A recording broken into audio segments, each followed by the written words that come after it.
சித்துபக்கல் கிச்சனுக்கு வணக்கம் ஃப்ரெண்ட்ஸ். இன்றைக்கி நம்ம பார்க்க போகிறது காரா மீன் குழம்பு எப்படி பண்ணுறது சூப்பராக டேஸ்ட்டாக அப்படின்றத பார்க்கலாம். அதுக்கு நான் வந்து என்ன பண்ணியிருக்கேன்னா, வடை சட்டியில் தேவையான அளவு நல்லெண்ணெய் ஊற்றி அது கூடவே வெங்காயம், கருவேப்பிலை, பூண்டு, பச்சை மிளகாய் எல்லாத்தையும் போட்டு நல்லா தாளிச்சிருக்கேன். வெங்காயம் வந்து ஒரு கைப்பிடி அளவு போட்டோன்னா, பூண்டு வந்து 3 கைப்பிடி அளவுக்கு போடணும். அந்தளவுக்கு போட்டால் தான் இந்த மீன் குழம்புக்கு வந்து ரொம்ப ருசி நல்லாயிருக்கும். ஸோ அதுக்கப்புறமா என்ன பண்ணலான்னா, தக்காளி ஒரு 3 தக்காளியை மிக்சியில் அரைச்சி வச்சுருக்கோம்.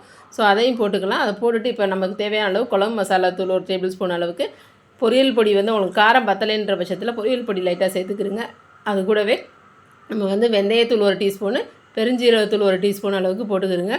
அது கூடவே உப்பும் போட்டுட்டு நல்லா வதக்கிடலாம். நல்லா அந்த பச்சை வாசம், மசாலாவோட பச்சை வாசம் ஃபுல்லாக போனதுக்கப்புறம் என்ன பண்ணலான்னா, தேவையான அளவுக்கு நம்ம சால்ட்டும் இப்போவே போட்டுருங்க. போட்டுட்டு புளி வந்து கொஞ்சமாக லைட்டாக கரைச்சி ஊற்றினா போதும். இதுக்கு நிறையா புளி தேவை கிடையாது. இது வந்து நம்ம சிக்கன் வைக்கிற மாதிரி தான். இதில் வந்து தேங்காய் தான் அதிகமாக வந்து அரைச்சி ஊற்றுவோம். பூண்டும் தேங்காவும் தான் இதில் அதிகமாக அரைச்சி ஊற்றணும். ஸோ இதை வந்து நல்லா அந்த புளியை ஊற்றி நம்ம லைட்டாக மீன் குழம்பு வந்து கொதிச்சு வர நேரத்தில் எப்பயும் மாதிரி மீனை வந்து அதில் போட்டுடலாம். போட்டுட்டு அது வந்து லைட்டாக வெந்துருச்சு அப்படின்ற மாதிரி நமக்கு தெரியும் போது ஒரு 5 to 10 மினிட்ஸ்க்கு அப்புறமா குழம்பு கொஞ்சம் திக்காக வர்ற கண்டிஷனில் நம்ம என்ன பண்ணலாம்னா, நம்ம அரைச்சி வச்சுருக்க தேங்காய் விழுதுகளையும் அதில் வந்து போட்டுடலாம். போட்டு அது கொதிச்சதுக்கப்புறம் இறக்குனிங்கன்னா அவ்வளோ சூப்பராக டேஸ்ட்டாக இருக்கும். ஸோ கண்டிப்பாக நீங்களும் ட்ரை பண்ணி பாருங்கள். ட்ரை பண்ணி பார்த்து எப்படி இருக்குது அப்படின்ற மறந்துடாமல் கமெண்ட்ஸில் கொடுங்க. புது வீடியோஸ் யாரும் பார்க்குறீங்க அப்படின்னா மறந்துடாமல் சப்ஸ்கிரைப் பட்டனே கிளிக் பண்ணுங்கள். அப்போ தான் நான் கொடுக்குற அடுத்தடுத்த வீடியோஸை நீங்கள் மிஸ் பண்ணாமல் பார்க்க முடியும். இது வந்து மதர் ஃபீடிங் இல்லாதவங்களுக்கு கூட இது ரொம்ப ஹெல்ப்ஃபுல்லான ஒரு ரெசிபி. எப்படின்னு ட்ரை பண்ணி பாருங்கள் ஃப்ரெண்ட்ஸ்.